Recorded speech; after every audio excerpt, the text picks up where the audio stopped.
Good morning and welcome to the Vendetta Sports Media Daily Show. Good afternoon if you're on the East Coast. For me, it's still the morning. It is March 22nd, 2023. We're going to be going over, me and Jeremiah are going to be going over some uh, World Baseball Classic, some MLB previews, a little bit of March Madness, a little bit of NBA, a little hoops, a little baseball. And I'm excited for the show today. How you doing, Jeremiah? Hey man, I'm good. I'm good. I'm feeling a little bit better than yesterday. I felt like I got hit by a bus, so I'm excited to be here. But yeah, I'm ready to get right into it. Hell yeah, man. Let's get it going. And so Japan wins the World Baseball Classic last night. The headliner is Shohei Ohtani strikes out Mike Trout to end it. And it really was an incredible classic all the way around, top to bottom. I mean, this tournament was amazing. The championship was talked about as going to be the most viewed baseball game of all time. I know that the numbers are not quite out yet. Um, but yeah, Japan, everybody in Japan watches the World Baseball Classic. They all love the MPB and they love the MLB. And then when their guy Otani is really able to show what he can do, and their entire team, it was really a special tournament for Japan. They were 7-0. They were maybe one of the best teams ever assembled at this tournament. So they knocked off the United States. And what was how were you feeling watching the game last night? And what do you think about Team Japan and Team USA? I just find it crazy that two teams that are playing for a championship are led by Mike Trout and Shohei Ohtani. It's just going to be a far cry from what the MLB season could be looking like for the Angels, for sure. I would say most definitely, I feel Shohei Ohtani has kind of put like the whole world on notice. I feel he's the best baseball player in the world. I feel Mike Trout is now he doesn't have that mantle anymore, but that's like it is not even more of anything that is his fault because the fact that Shohei Ohtani can be a an absolutely superstar level hitter and superstar level pitcher. I mean, it's kind of hard to compete with that. But no, but yeah, the game was absolutely amazing.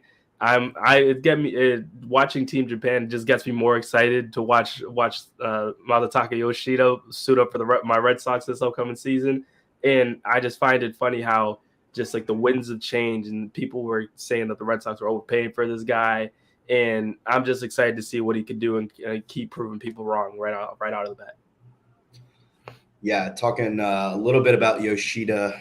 He's a lot of people did think that he would be overpaid coming into this year, and I mean, it's obviously still a long season ahead of us and a long contract ahead of us for him. But I mean, man, that's looking like a steal right now from where we're sitting because Yoshida really meshed with that Team Japan and he was hitting everything in this tournament. And that the whole team overall, they really meshed well together. And Shohei Ohtani, I think we were talking about, he's got to be probably the best player on the planet right now. There's really no argument for anybody else. Nobody else can pitch like him, and nobody else can hit like him, in my opinion. And nobody else can combine it together. And Joe Davis brought up an interesting point last night during the broadcast. He said that Shohei Ohtani gets comparisons to Babe Ruth, right? But Babe Ruth was only a two-way player, meaning two-way, meaning hit and pitched. Babe Ruth only did that for 2 seasons. Shohei Ohtani has already done it for 3 seasons. So the comparisons with Babe Ruth may be even not enough for Shohei Ohtani, which is unbelievable to think about. And I mean, he's going to be paid a large amount of money by some team. Somebody is going to give him, whether it's the Angels, whether it's the Mets, the Dodgers, the Padres, the Yankees, one of these teams, somebody is going to give Shohei Ohtani north of $500 million for his services as a hitter and a pitcher. And just kind of go off the script here. Do you think Ohtani is going to be traded, or do you think that he'll stick it out with the Angels and sign somewhere next offseason?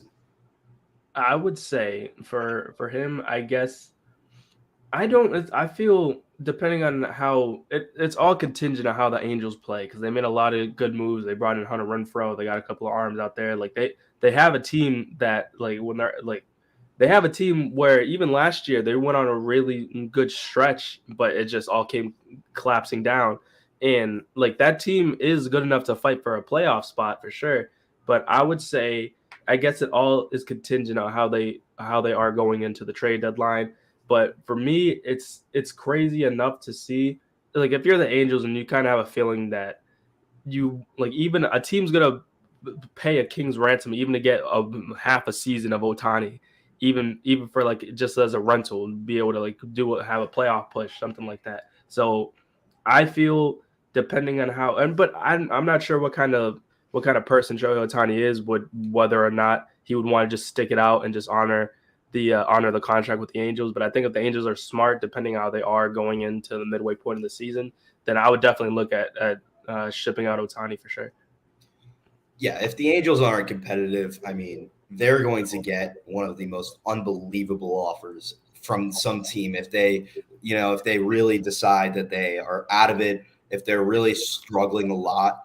I think you trade other players before you trade Otani, of course, but you see what you can get, and if you can really get a lot, then I think you pull the trigger, and I think man, we're gonna take. Do you want to take your chances on re-signing him, which is you may not get anything out of it, or you could trade him, lose half a season of Otani when you might not even need that half a season, and get the kind of return that you're looking to get.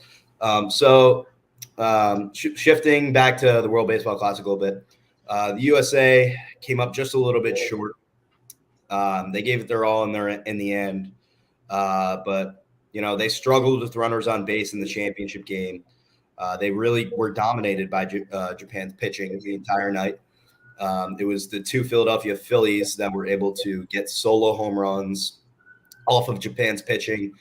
9 runners left on base throughout the game, which is not a good number to see if you're a fan of the United States and wanted them to win that game. Like we said, lineup gave it their all, but they just fell short.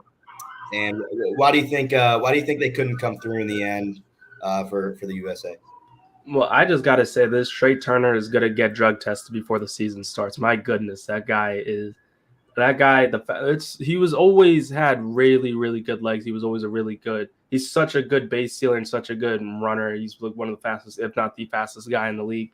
But the fact that he was able to put it together and have that power surge and be able to put up 20 home runs a season has really put him in the superstar level of talent. So Philadelphia has a good one over there.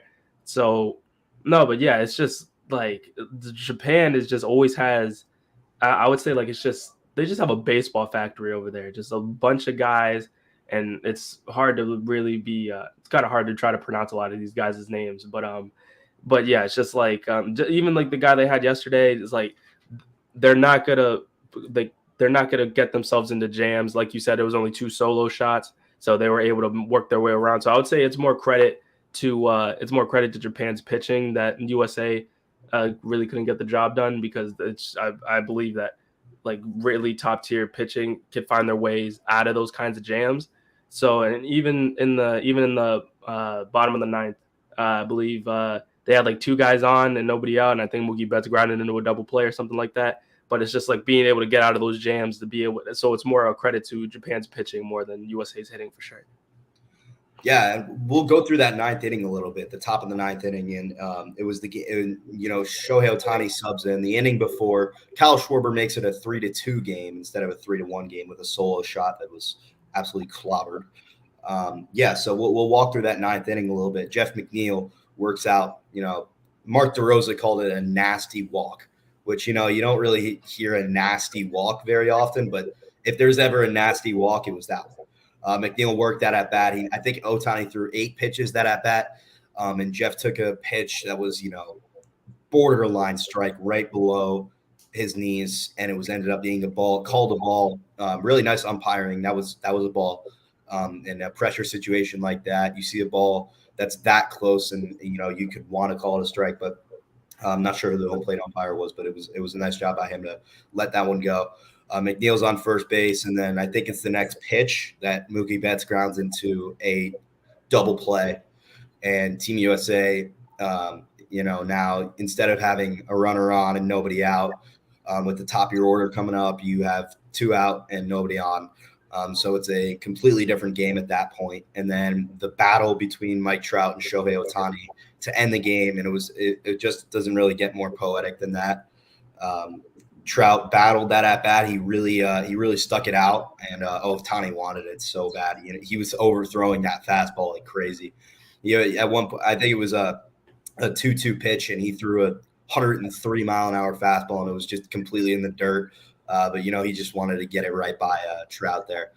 And then he threw that final pitch of the game, of the championship, and it was a dirty slider that just faded off the face of the earth, and Trout swung and missed at it. And I really hope the narrative changes for Mike at some point. You love to see him, finally break through and win one. Maybe 2026 he'll get the World Baseball Classic. Maybe we'll see the Angels go on a run this year. I hope for baseball that he's an irrelevant point in MLB again, come playoff time. And like we were talking about with Trey Turner, Trey he's really an MVP candidate every season. But now I think he's moved into the echelon with that power that we were talking about, with the ability to hit 25 home runs in a season. I think that he can genuinely become the National League MVP favorite down the stretch here, especially without Bryce Harper on the Phillies. He's going to be batting. Turner's going to be Harper's not going to be there for a little bit.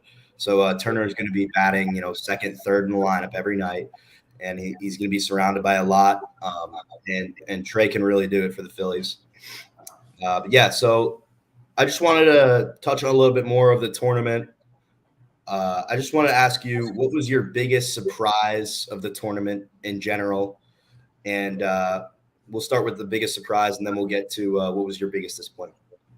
Yeah, I would say the Venezuelan team. I believe they went undefeated in pool play, and Anthony Santander, that guy is. I didn't get put onto him until maybe the last couple of years, but that guy I feel is just doing work over there in Baltimore, and I know those guys I've been slowly trying to rebuild back up to be a competitive team out there in the AL East. So I think for sure they're not just bottom feeders anymore; they're going to be competitive.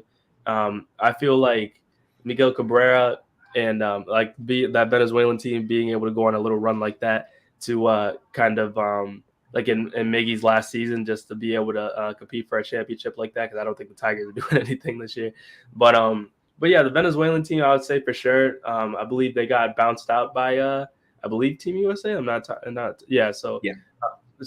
I would say for them for sure. I feel especially in a pool filled with Puerto Rico and Dominican Republic, that's definitely those guys were definitely my biggest surprise. Yeah, Eugenio Suarez, and I forget who else was on that team. Ronald Acuna Jr. And then, but yeah, definitely Venezuelan team. Definitely give those guys a lot of props, especially in probably the most competitive pool in the tournament.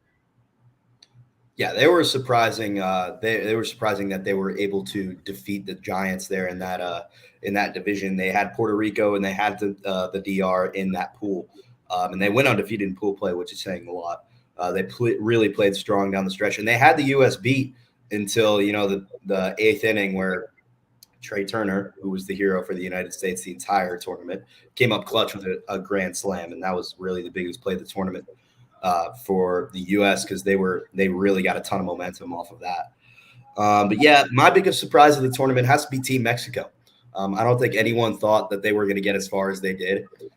They seriously gave Team Japan a run for their money in the semifinal game, and they probably gave us the best game of the entire tournament with Japan. If you haven't seen any highlights of that one yet, I would genuinely tell you to go check that out because that's a great one between Team Mexico and Japan.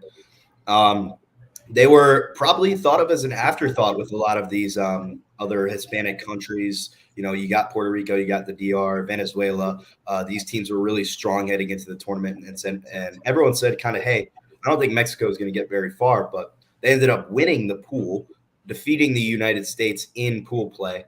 And it can all be attested to Randy Arozarena, man. He's really carried the entire team.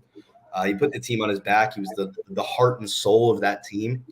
And it was really nice to see Randy really get to the top of the mountain. I wrote a post about Randy and how he came from Cuba and really didn't have a lot, and then he really broke out and became a Mexican citizen just for this tournament, so that he could play and he can represent Mexico on his chest, and it was really unbelievable tournament for Randy Arozarena. And I'll go on to my biggest disappointment, and I think everybody agrees on what the biggest disappointment was from a baseball perspective, and that had to be the Dominican Republic this year. The DR, they didn't get out of pool play. They lost two of their pool play games. They went 2-2 in the entire tournament. And we were talking about last month when we were on the show, we were talking about how stacked this team really is. And, top to bottom, we listed off about 25 names. These guys are all stars. They're all high caliber MLB players. And they really just they came out and they didn't really play all that well. They lost to Venezuela in that first pool play game, which really set the tone for the entire tournament. And then they had a penultimate game where they could have beaten Puerto Rico to advance to the next round, but they ended up losing that one as well. So what do you think about the DR, Mexico, and some disappointments?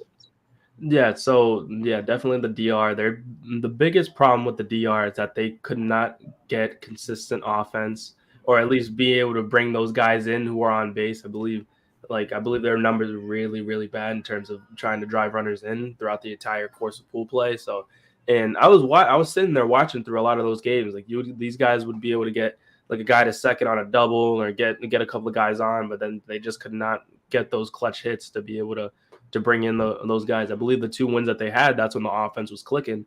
But for the most part, even in the Puerto Rican game, that they just couldn't get the job done in terms of getting guys in. So the big problem for me is that like the pitching just wasn't where it should have been. I believe in that Venezuelan game with Sandy Alcantara, he got taken deep by Santander, and then they just started going off the rails a little bit. So definitely, just quoting what you said, like that first game really set the tone, because if your best pitcher gets kind of rocked like that, it kind of just throws a cog in everything, throws a wrench in everything you're trying to do.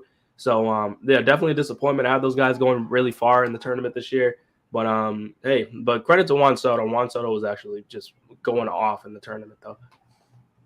Yeah, and they were the odds-on favorites at the beginning of the tournament to win the entire thing, according to a couple different sports books. They were the favorites. The U.S. were the second favorites, and then Japan came in third, if I remember correctly. But Japan, they've got a dynasty. They've ended up winning their third World Baseball Classic, and nobody else has more than one. And what we've kind of realized from this tournament is that there is no room for error. Like we saw with Team DR, they get down, they lost the game. Okay, you can't lose another game, or else you're going home in pool play. And once you get obviously to the semifinals, it's a 1-game elimination. So do you think that the finals should be a series of 3? I know it's kind of tough with the timing of the season with MLB right around the corner and when the timing of the World Baseball Classic is. But I've heard some swirlings that it should be 3. What do you think? Do you think it should be 3? I would say it depends, because I like the idea of single game elimination. I think that's what makes like the NFL playoffs, just using examples, so exciting for a lot of people. So I feel, especially with like trying to combat what the MLB season and all the other seasons and leagues going on around the world, I feel single elimination is probably for the best anyway, because I feel the popularity of the World Baseball Classic has grown. So I feel a 3-game series. I feel it depends, because I would like to see it, and that means more baseball, and then be able to see like imagine if it was a 3-game series and you got to see Shohei Ohtani face off against Mike Trout a couple more times before the season started. So like I'd be a fan of it, but if that never comes to fruition, I wouldn't be mad at it either, because I feel it adds like that adds that game 7 feel and adds super high stakes to that kind of thing? Yeah, I would have to agree with you on that. I think that it's totally high stakes and totally high drama when you have a game like this, and it's game 7 essentially. And I was sitting there, and it was about 10 minutes before game time, and I said, "Man, this feels like game 7. Like I feel like this is game 7 of the World Series. You know, Japan and the U.S. And it was just such a special tournament. It really was. So yeah, moving on a little bit to the injuries in the World Baseball Classic. The two big ones that really are going to stick was Jose Altuve, who will be out for 8 to 10 weeks with a broken thumb, and then Edwin Diaz, which was the big one, hurt himself celebrating, and he's going to be out for the season. The Mets lose their closer. He's going to be out. Well, maybe not for the season, but he's going to be out for 8 months. So it's hard to see him coming back at any point this year. Especially with a patellar tendon tear. I know that's pretty painful and pretty bad, pretty devastating for your knee. And all I could think of when that happened was Kendrys Morales hurting himself stepping on home plate, and he ended up being out for the season. The old Blue Jays player, and he was never really the same after that. So what do you think about these injuries? And I mean, obviously, these both could have happened in any other scenario, but it's just super unfortunate that it happened to happen for these clubs at the World Baseball Classic. Yeah, when Diaz went down, I thought about you. I'm like, Jesus, I know he's punching air right now, man, Julian. But no, but yeah, like I feel people tried to make something out of nothing when it came to that kind of thing because yeah, somebody could easily like just imagine when the Astros won the World Series and say like heaven forbid that happened to an Astros player while celebrating. Like I feel either way, like these guys are passionate about the sport, so like I'm not gonna tell guys not to celebrate because you can get hurt. You can get hurt doing anything these days, especially for but I know it sucks for Edwin, but yeah, but I guess we'll just have to wait and see how he bounces back from that. I'm not sure. Yeah, because I remember with Kendrys Morales, he wasn't like he was like I want to say pushing superstar, but he was like turning himself into a really good hitter. He still had himself a pretty good career, and he even won a World Series with the Royals. So I don't think it ended for him terribly. But yeah, I guess we would have to see how this kind of injury affects somebody like Edwin who pumps gas. But I feel the slider will be able to get him out of anything nowadays. So I think he'll be fine. But yeah, with Altuve, I mean. It could have been far worse than what it was. I mean, at least I feel the Astros will be fine. They have superstars all over that field, so those guys just find a way, like next guy up kind of deal. So those guys, the Astros will be fine. But no, but yeah, like just it kind of sucks. It kind of sucks with Edwin. He goes down, and then it sparks a whole conversation, and then more and more guys are getting hurt. So you had Arenado, even though his X-rays came back negative, and then you had Brandon Nimmo, who was saying he didn't want to compete in the World Baseball Classic. He wanted to focus on playing for the Mets, and then he ended up getting hurt in a spring training game. So, but so yeah, it's like I feel it just I feel when it comes to like injuries and stuff like this, like I would much rather have my guys competing at a high level before the season starts to kind of get them into game shape, I guess, mentally and physically and that kind of thing. I'd rather have them playing in high leverage games like the World Baseball Classic than playing spring training games. So like I feel like guys who compete in the WBC, I feel kind of get themselves in that mindset, and I feel like it gives them a launching pad to have themselves a really good season too. Yeah, absolutely. I can't agree with you enough there. I mean, we talked about this a little bit last month, and is it worth the potential injuries that could happen to these players and to these stars? And we both kind of agreed that it is worth it because this is a special tournament to say the least. This is going to grow the game like crazy. I promise you. MLB will have more viewers this season than it did in a long time, just because of this tournament. And we need all these stars there. And these injuries, they can happen at any time. Jose Altuve can get hit in the hand in a spring training game and be out for 10 weeks. The Diaz one is a little bit spotty because, he's celebrating. Anyways, that could happen at any time, So it really it was an unfortunate sequence of events for the Mets this spring. We were talking about it. I was punching air a little bit when Diaz got hurt. It was actually the night that I was at the USA Colombia game that Diaz got injured, and I was just checking my phone and I saw it, and I was pretty upset.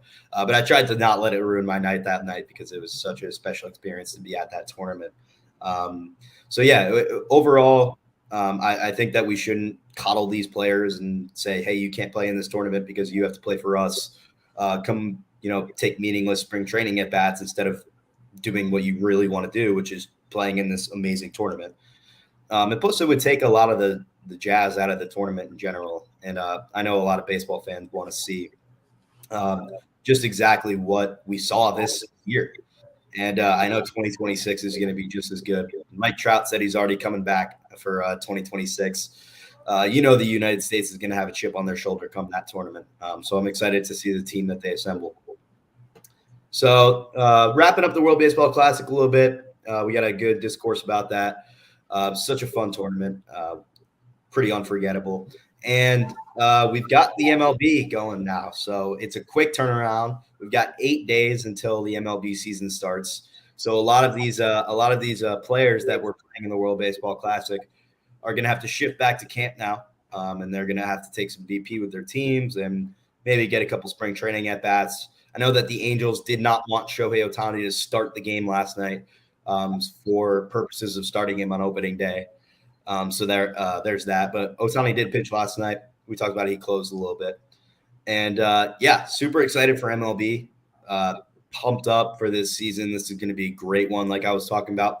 I think that this year is going to get a ton of viewers. And I'll start out with one bold prediction for the MLB season. And my prediction is that I think Jacob deGrom is going to win the American League Cy Young Award this year.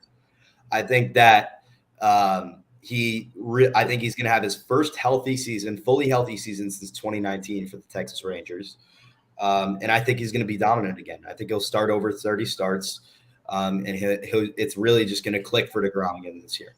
I don't know if Texas is going to, what they're going to do this year. They're a total wild card.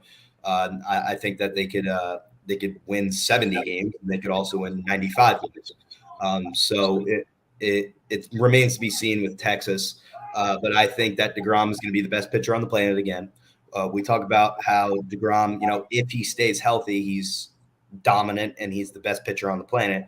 So I think that if turns into a solidified he does this season.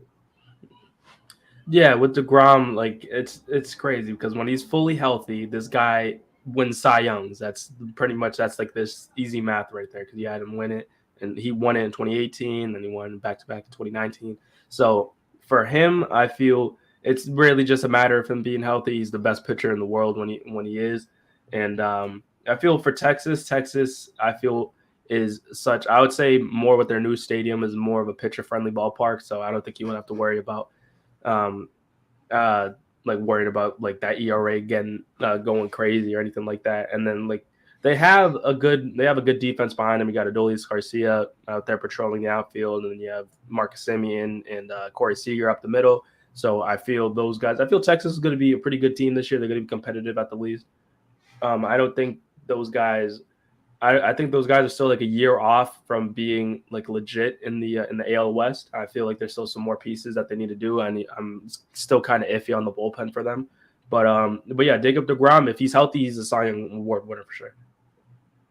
Yeah, and that bullpen is not there yet, like you said, and it's going to be. I think it's going to be a really good year for Texas and especially for deGrom. But what's your one bold prediction for this year? My one bold prediction. This is interesting because there's so many ways you can attack this. But I'll go with one kind of out of left field. I would say Jose Ramirez will win AL MVP this year. I would say the Guardians, the AL Central is kind of more of a two-horse race, kind of like with the Guardians, and then it's still such a weak division. But then if the White Sox have a bounce back, then I think those guys can have a chance to to take the division, but I would say Jose Ramirez. He's came close many times. I feel he's gonna put it all together and he's gonna actually have himself. He's gonna be the best player in the AL this year. Yeah, I like that one a lot, and I think baseball fans would love to see Jose really break through and get his, because he's been so close, like you said, every year.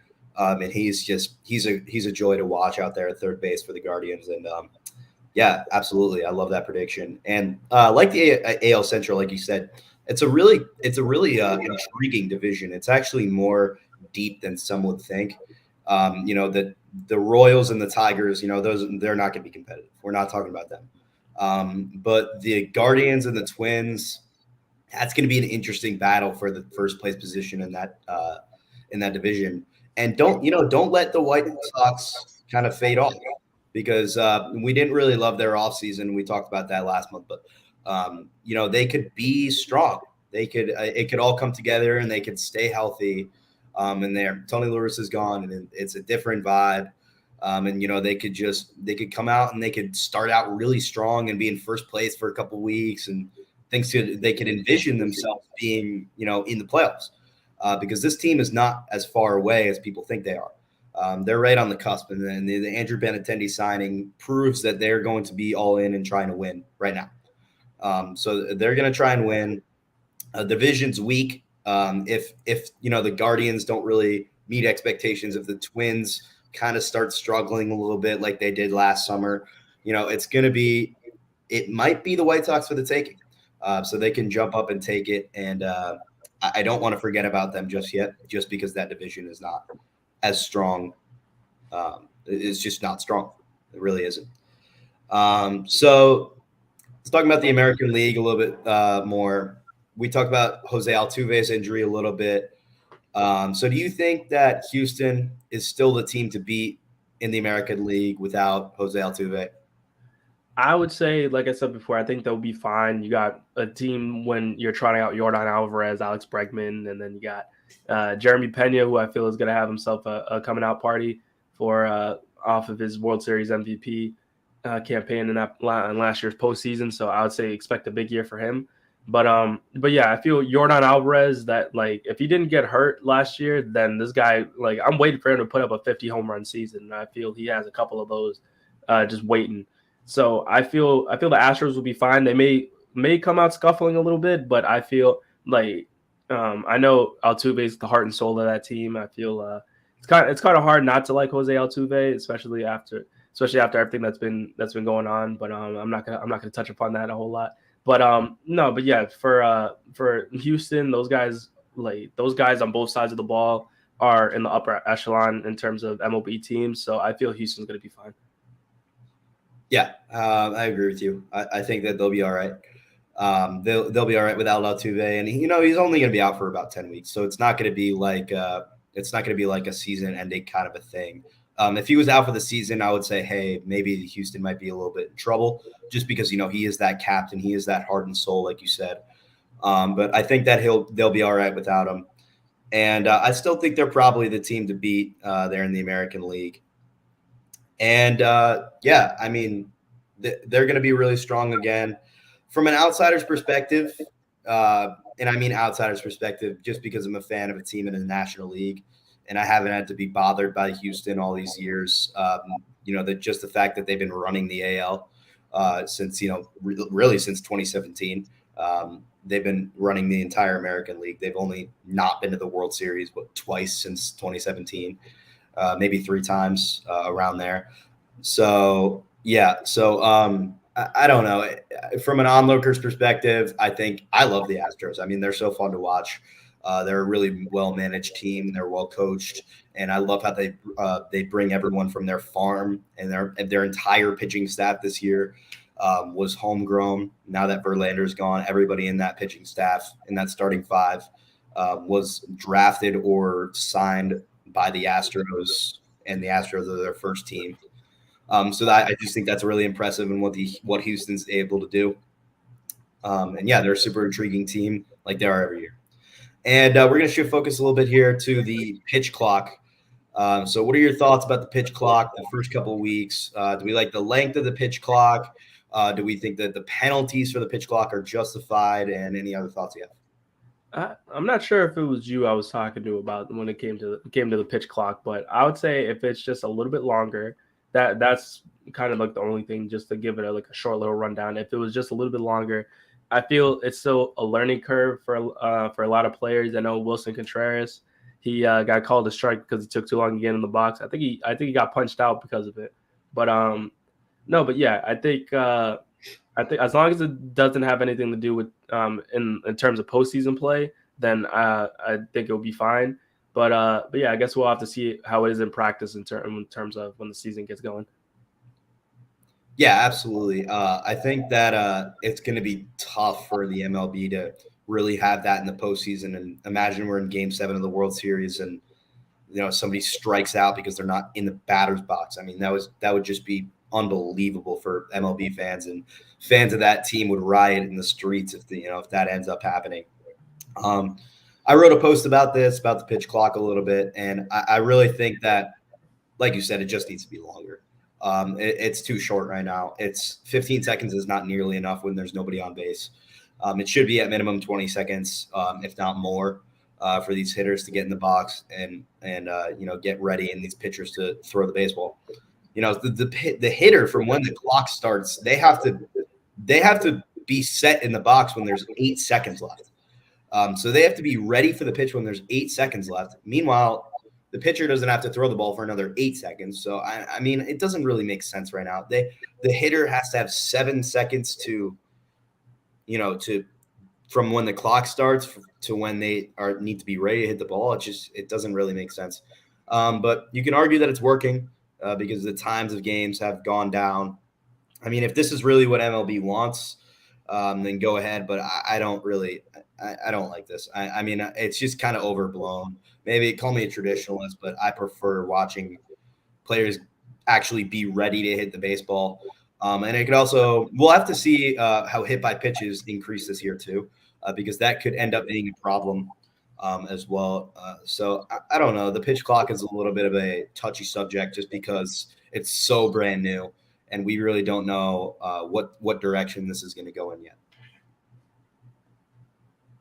Yeah, so for me for the pitch clock, it's actually an interesting point that you brought up in terms of hit by pitches. So I would say that's definitely something I'll keep in mind as the season goes on.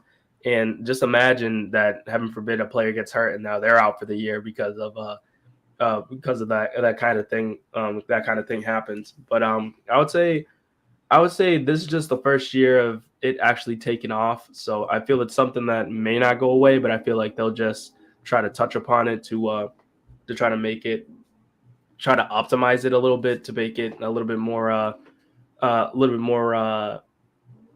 I guess player friendly, I guess is the right term for it. But yeah, just making it longer, I feel that's something that's an inevitability at this point. Yeah, and MLB, I'm really intrigued to see what happens with the postseason, because MLB, they last October, we took away the ghost runner rule on second base when it came to extra innings. So instead of having a runner on second base to start the 10th inning, they didn't have that. And we really saw the effects of it. We had that Cleveland Tampa Bay game that ended up in the wild card that ended up going till like 16 innings or something crazy, and we just never saw that in the regular season. So yeah, for the sake of the game, I really hope that we are able to get this thing out of here by playoff time, because I wouldn't want to see somebody strike out on a not being in the batter's box, or somebody walk because the pitcher's not ready, doesn't throw the pitch within 15 seconds, 20 seconds. So yeah, we're going to shift gears a little bit to a little bit of hoops here. We had a good MLB discussion there for a while. Talked about World Baseball Classic, talked about MLB, a little bit of previews, a little bit of predictions. So I'm going to ask you another prediction here for the NBA. And who right now would be your pick for MVP? We've had a pretty much a 4-horse race the entire season. It's been Giannis Antetokounmpo, Joel Embiid, Nikola Jokic, and Jason Tatum pretty much all season long. And we're really coming down the stretch here of the NBA season. I think there's 10 games left in the year in the regular season. So we're going to have a decision on MVP pretty soon.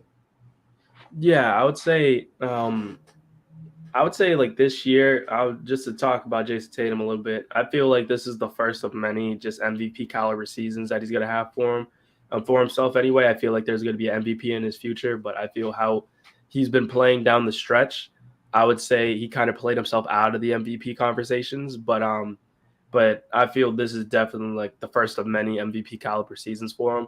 So I would say for me, my MVP prediction, I would probably go with the Joel Embiid. But I remember saying this last year is that, or I remember talking about it, I believe last year with Jared that Embiid, like at least from my understanding, or at least from my point of view, last year was like the best shot he had of winning MVP. But yeah, but hey, he proved me wrong, and he's been playing like an MVP this year. So I wouldn't be surprised if he takes it. I feel he has an MVP kind of, if not this season, I don't know when, but I pretty much said this about his season last year, but but yeah, I feel like if he doesn't win it this year, like it's gonna be hard for him to come home with an MVP one of these seasons. So I would say for him this year, because Jokic with the Nuggets, there was a bad stretch for them for a good few week period, and then Giannis and the Bucks. Well, Giannis is going to be Giannis, so I feel like he's going to be MVP conversations pretty much like until his prime's over. So, I'll go with Embiid this year as my MVP. Yeah, I'm gonna have to agree with you there. I think that Embiid is probably the MVP this year. It can't be understated though on the run that Nikola Jokic is going on here. I mean, he's on his third straight year of being in the MVP conversation, and he won it the previous past 2 seasons.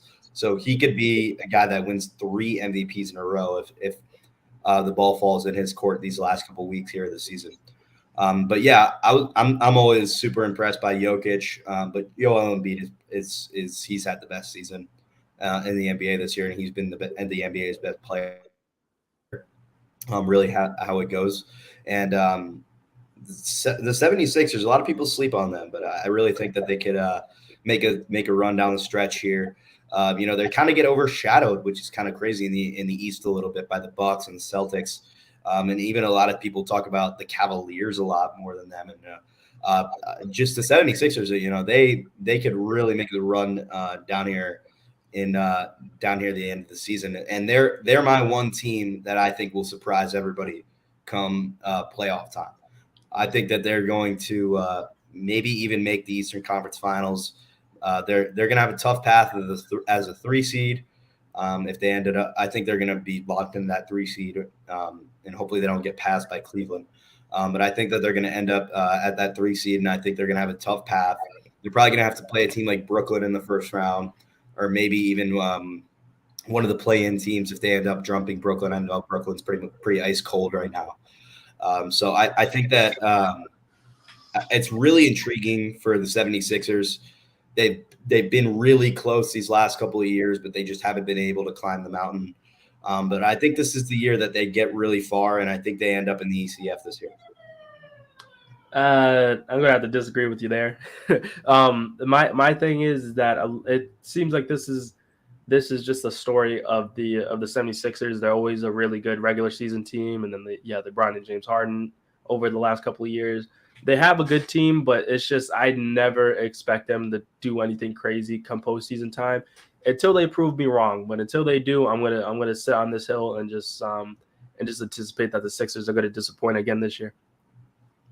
Yeah, and it's not a bold take to say that by any stretch of the imagination. It's kind of like the Los Angeles Angels, right? It's like we have all these expectations for them. They have really good players and they have a really strong team, and they just can't really climb that hill.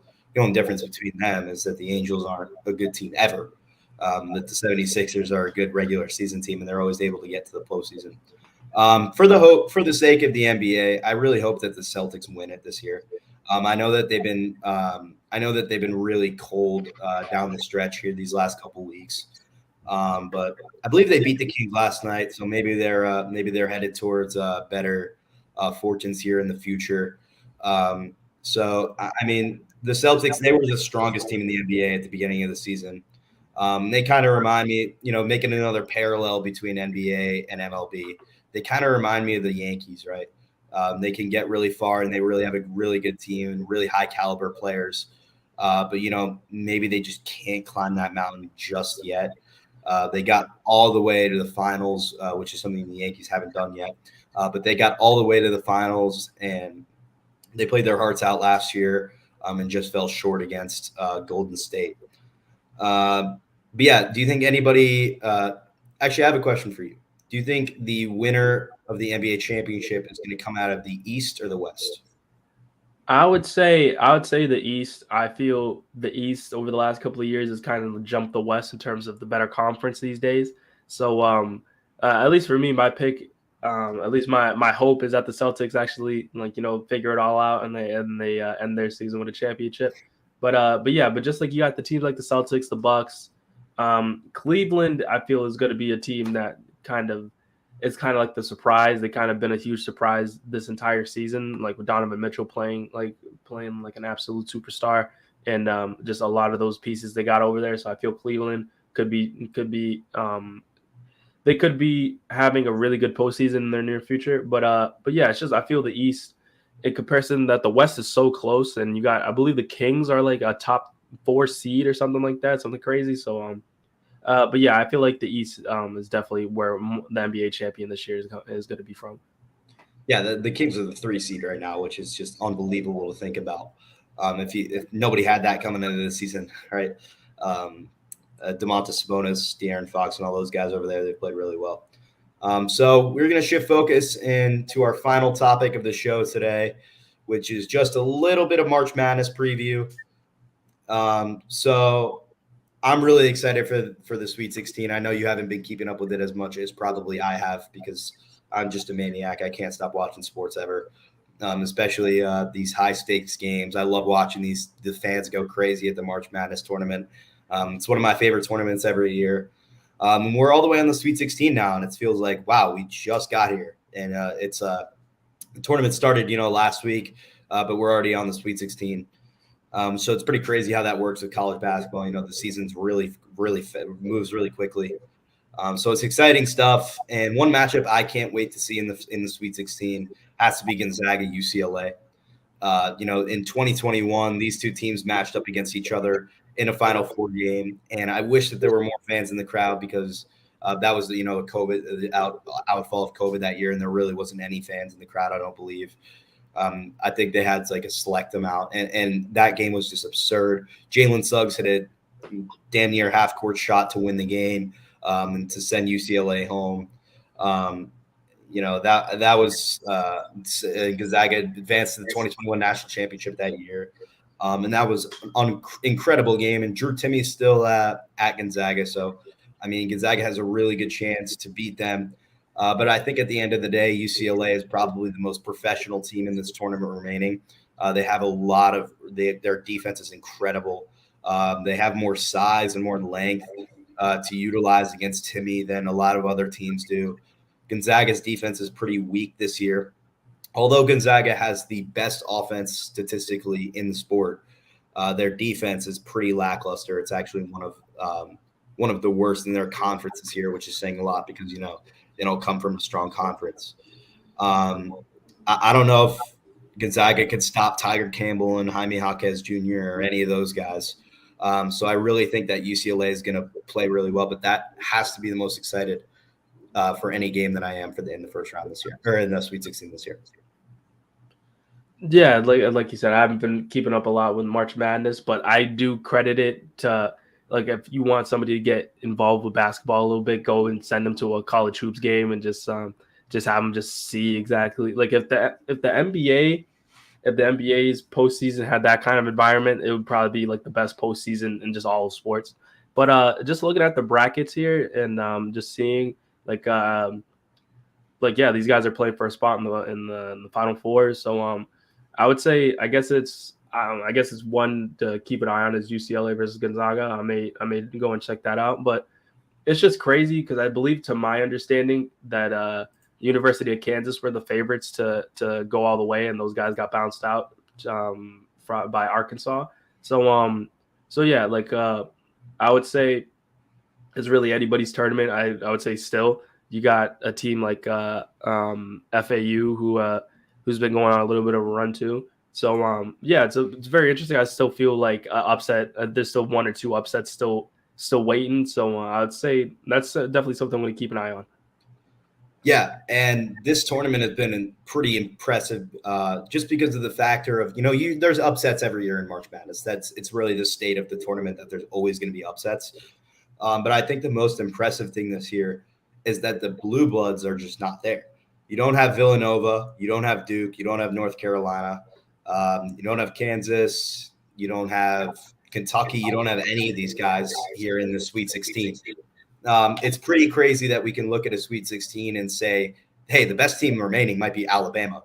The best team remaining might be Houston, So I think anyone can win this tournament, like you said, for sure. And my Final Four, I think UCLA is going to – I really think UCLA is going to win the entire thing. I think I've been watching the Pac-12 basketball all season, and they've been really strong all year. And they've pretty much dominated the entire Pac-12. And the only team that they couldn't beat all year was Arizona, and Arizona ends up losing in the very first round to Princeton. And Princeton's still in it, man. I mean, they win their first two games as a 15 seed. That's impressive. They can beat Creighton. I think they can beat Creighton because they just beat Missouri and they also beat Arizona. So Princeton, it's just crazy to see an Ivy League team getting this far. So for Princeton, it's just super impressive. Yeah, for sure. I would say for me, I would say I'll guess I'll give my Final Four at least to the best of my ability. I would probably say San Diego State upsets Alabama. I would say Creighton edges out Princeton. I would say Xavier beats Texas. I would say Houston makes it, and then I would say, or at least guys advance it to the next round anyway. I feel Tennessee will push forward, and I would say Michigan State beats Kansas. Yeah, I'm with you with UCLA beating Gonzaga, and then UConn making it over Arkansas too. Yeah, it's going to be an exciting end to the tournament either way. And I think that 14 out of 16 teams can actually still win this entire thing. I think the only two teams that probably can't win are Princeton and FAU, just because those guys are, they're mid-majors and they're just not there yet. All right. We've got about 52 minutes of runtime here. If there's anything else you want to throw on to the end of this broadcast, go for it. Nah, man. Just excited for the MLB season and excited to see how all these offseason moves that these guys have made are going to kind of get put in practice this year. It's going to be fun to be able to watch baseball again. But I'm excited to see how a lot of these guys who played in the WBC ride that momentum into the season for sure. Yeah, a bit of a shorter show today. I just wanted to end on the World Baseball Classic is just such a special tournament, and I'm so excited for it to come back in 2026. It's going to be just as fun in that year as it was this year. And MLB, man, I'm really excited for this season. Hopefully the Mets can get over whatever voodoo magic has been cast on them these last couple of weeks and these last couple of decades, really, man. I mean, it's been kind of a tough stretch for us. But, yeah, hopefully this season is just as fun as the World Baseball Classic was. And I hope the Angels really don't disappoint everybody again, because that would suck if we don't see Mike Trout and Shohei Ohtani really doing something this year. Oh, yeah, for sure. But I'm anticipating that Shohei Ohtani's donning a different jersey by this time next year. I would believe so, too.